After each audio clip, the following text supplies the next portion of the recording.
आगे हम बात करेंगे एक्सेलरेशन सिंपल हार्मोनिक मोशन का। क्या इक्वेशन सामने आती है? अगर हम एक्सेलरेशन को बढ़ाते हैं तो किसको घटाना होगा, और किसको घटाएंगे तो एक्सेलरेशन बढ़ेगा। ये हम अब यहाँ पे समझेंगे। दूसरी चीज है, जब वहां पे एक्सेलरेशन लग रही होगी किसमें, सिंपल हार्मोनिक मोशन पे, तो उस एक्सेलरेशन का डायरेक्शन किधर होगा, उसको भी हम कैलकुलेट करने वाले हैं अभी। समझ रही है? चलिए शुरू करते हैं। वी नो दैट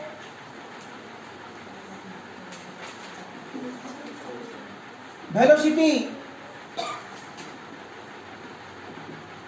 क्या सीखे हैं अभी? ए ओमेगा कोस ओमेगा टी। ये इक्वेशन अभी हम फाइंड कर चुके हैं वेलोसिटी इक्वेशन में।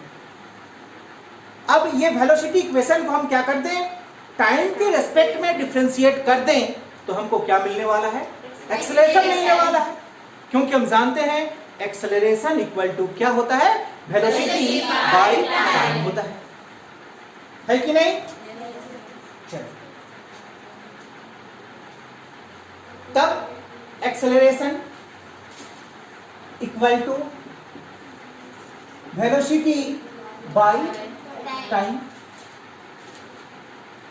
ये आप 9th क्लास से पढ़ते आ रहे हैं, है कि नहीं? एक्सेलरेशन के लिए small a equal to velocity के लिए dv बाय टाइम के लिए dt।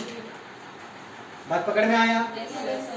और a equal to d by dt, v का वैल्यू को रख देते हैं, क्या है, a omega cos omega t। जो कांस्टेंट वैल्यू है उसको बाहर कर देते हैं।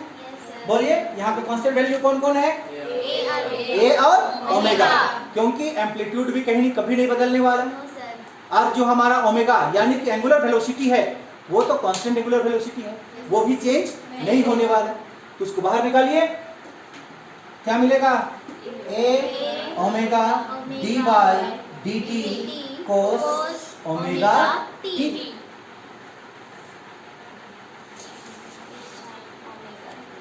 हो गया?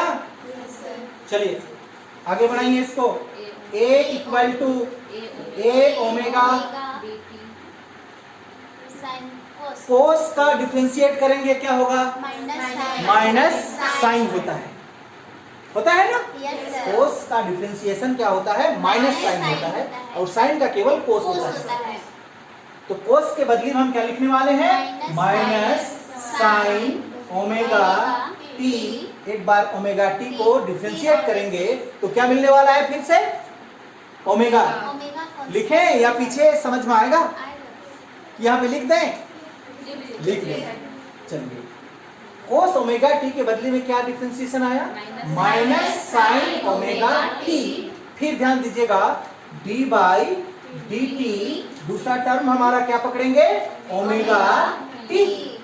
ओमेगा यहाँ पे कांस्टेंट है, तो a equal to A omega minus sine omega t, constant बाहर निकालिए, omega d t by D t, cancel हो जाएगा ना। क्या मिला आपको, a इक्वल टू, ध्यान दीजिएगा ये माइनस को लिखे, a omega into omega, omega square sine omega T मिलेगा। क्लियर? डाउट है?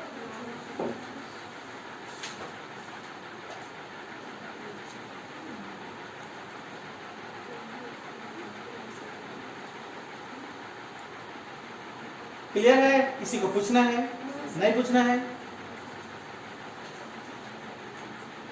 Therefore, y equal to a sine omega t। अब जाने हैं, yes, sir. a sine omega t। शुरू से हम इसी को तो पकड़ के चल रहे हैं, है कि नहीं? ध्यान दीजिए, इधर a दिखाई देता है आपको, yes, साइन ओमेगा t दिखाई देता है, yes, तो a साइन ओमेगा टी के बदले में आप y लिख सकते हैं। तो a इक्वल टू क्या मिलने वाला है, माइनस तो हमारा minus a sine omega T के बदले में y ओमेगा।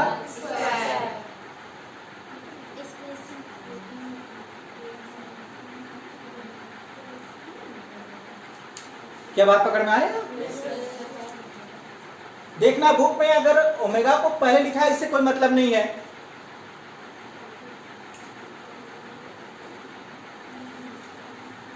आप यहां पे समझने वाली बात आएगी, ध्यान दीजिएगा।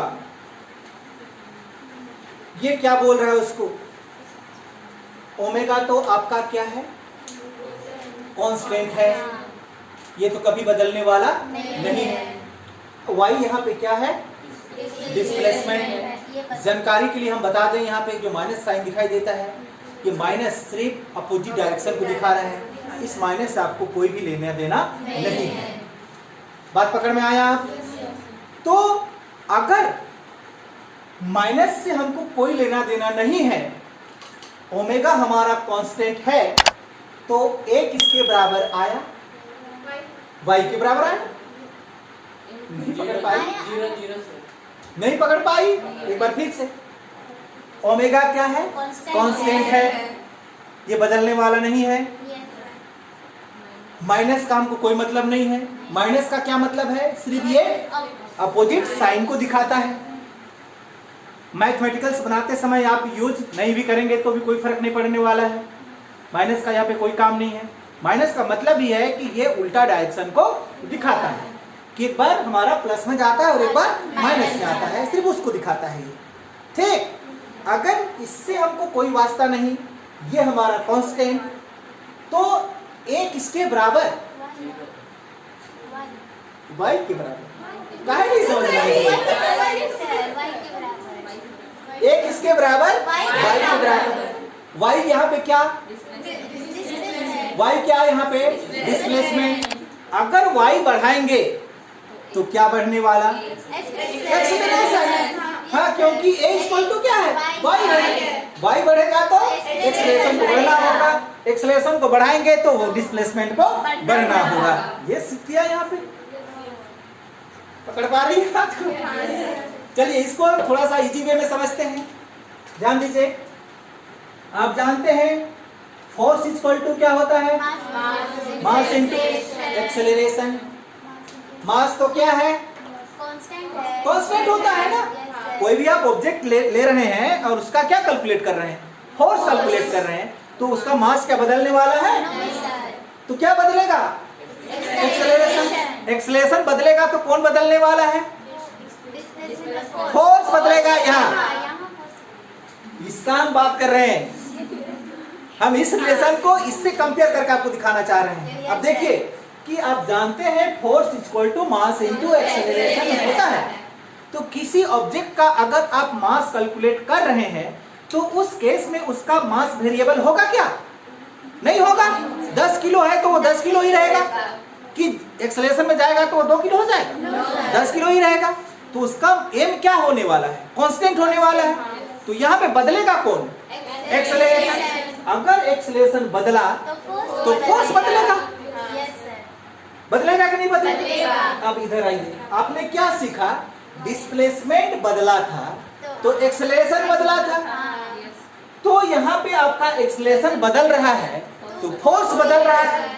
तब इस केस में आप क्या लिख सकते हैं, मेरा सवाल।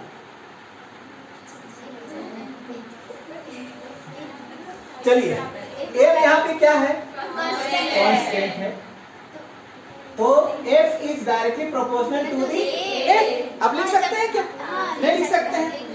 अब यहाँ पे बात समझिए, अब ये जो A है, ये देखिए यहाँ भी क्या था, A किसके बराबर था, Y के बराबर। तो F is also directly proportional to the Y। अब तो बात पकड़ में आया होगा, जल्दी से नोट डाउन कीजिए।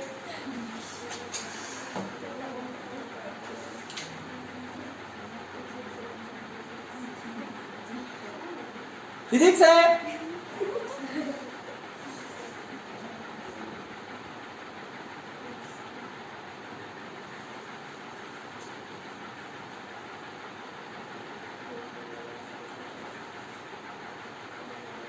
क्लियर? अब और एक सवाल, y क्या है यहाँ पे? मैक्सिमम वेलोसिटी कहाँ पे होती है? कहाँ पे होती है? मीन पोजीशन पे। अगर मीन पोजीशन पे क्या होती है? मैक्सिमम वेलोसिटी होती है, तो फोर्स हमेशा किधर लगेगा? मीन पोजीशन की ओर। y डिस्प्लेसमेंट, पकड़ी एक बात यहाँ पे, y यानी कि डिस्प्लेसमेंट। जब y आपका क्या होता है? 0, तो वहां पे सबसे ज्यादा वेलोसिटी। तो अगर वहां सबसे ज्यादा वेलोसिटी, तो फोर्स सबसे ज्यादा कहां पे लगेगा? मीन पोजीशन पे। तो फोर्स का डायरेक्शन किधर? मीन पोजीशन की ओर। यही तो आप सीखते आए हैं कल से कि ये पेंडुलम है, इसको उठा के आप यहाँ पे लेके गए, तब ये जैसे इसको छोड़ते हैं तो ये किधर जाने खोजता है? मीन पोजीशन की ओर। यही दिखा रहा है। देख रही फिजिक्स का रिलेशन, यानी कि F is directly proportional to the y। बात पकड़ में आया? लेकिन इसमें कहानी क्या बनती है उसको भी आप समझ लीजिए कि जब आपका, इसको मिटा देते हैं थोड़ा, जब आपका y किस में हो जाए? प्लस में हो जाए, उस समय आपका एक्सेलरेशन जो आप लिखे हैं ना, उस एक्सेलरेशन को माइनस में होना होगा। बात पकड़ में आया? क्या होगा? माइनस में होना होगा। मतलब नहीं समझ में आया? आया। अगर ये y आपका क्या होगा? माइनस होगा, तो आपका प्लस में होना होगा। अब क्या डायरेक्शन सीखे यहाँ पे? एक्सेलरेशन का डायरेक्शन किधर? बताते हैं यहाँ, ध्यान दीजिएगा। यही तो हम बनाए हैं। ये भाग आपका माइनस, ये भाग प्लस। अगर आपका डिस्प्लेसमेंट किधर है? प्लस की ओर है, तो आपका एक्सेलरेशन का डायरेक्शन किधर होगा? माइनस की ओर होगा। अब बात पकड़ में आया कि आपका डिस्प्लेसमेंट इधर जा रहा है, इधर y, तो आपका एक्सेलरेशन का डायरेक्शन किधर होगा? नीचे की ओर। याद रखिएगा, ये क्वेश्चन पूछा जाता है कि सिंपल हार्मोनिक मोशन पे एक्सेलरेशन का डायरेक्शन किधर होता है। अब क्या लिखेंगे? अपोजिट टू द डिस्प्लेसमेंट, है कि नहीं?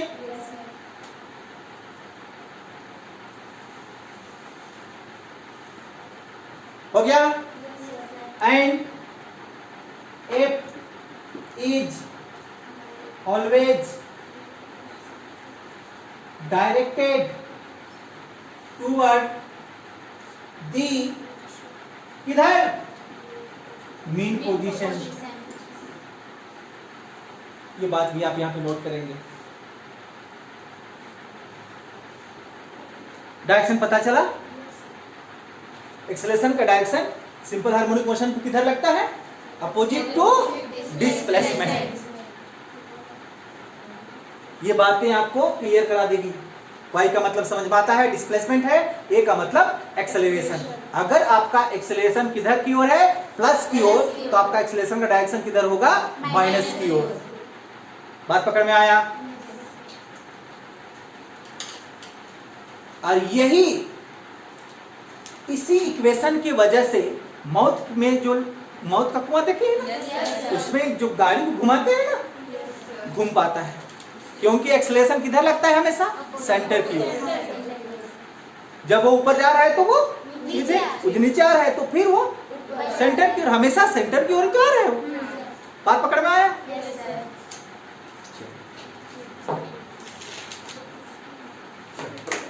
इतनी समझने के बाद में हम थोड़ा सा इसका स्पेशल केस को समझते हैं, जो एग्जाम में अक्सर पूछा जाता है आप लोगों को। आपका बुक में भी ये चीज अभी दिखाई देगा। चलिए, स्पेशल कंडीशन।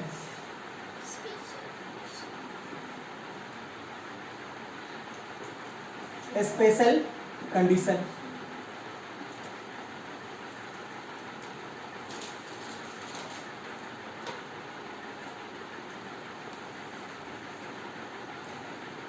लिख लिए।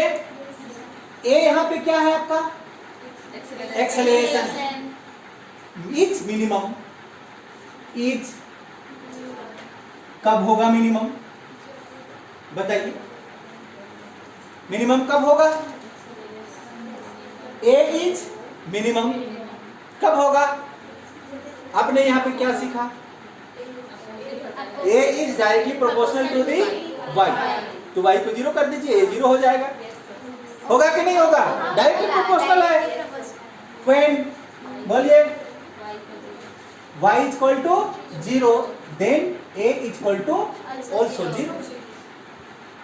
बात पकड़ में आया? और ये कहां पे होता है ऐसा? मीन पोजीशन पे, जबकि वेलोसिटी मीन पोजीशन पे मैक्सिमम होता है। याद रखना, पढ़े आप जस्ट इससे पीछे। वेलोसिटी मीन पोजीशन पे क्या होती है? Maximum, maximum. लेकिन एक्सेलरेशन मीन पोजीशन पे क्या होती है? 0 होती है, मिनिमम होती है। ये देखिए आपको दिखाई देता, लिख लीजिए। अब मीन पोजीशन यहाँ पे कैसे हम लोग पता किए? क्योंकि y 0 मतलब मीन पोजीशन है कि नहीं? नहीं मिला पीछे, अभी पढ़िए तुरंत। देखो मीन पोजीशन में मैक्सिमम होता है, भी मैक्स में आइए। नहीं मिला? चलिए, ये मिनिमम की कहानी यहाँ पे खत्म होती है। अब मैक्सिमम की कहानी लाते हैं। ए इज मैक्सिमम कब मैक्सिमम होगी? कब? हाँ, y किसके बराबर? एम्पलीट्यूड के बराबर। y किसके बराबर? एम्पलीट्यूड के बराबर। तो एक्सेलरेशन मैक्सिमम।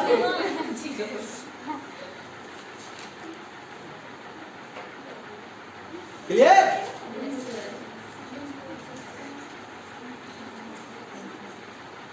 मतलब क्या समझेंगे यहाँ?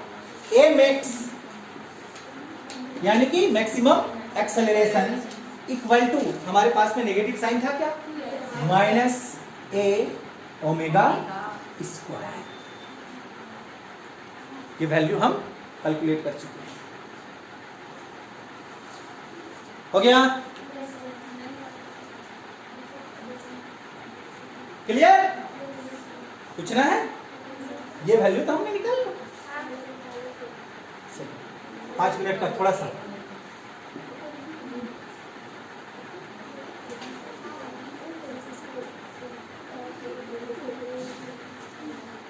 ये इतना ही फिजिक्स हो गया। चलिए कल हम इसका जानेंगे, time period under SHM, simple harmonic motion का टाइम पीरियड। ठीक?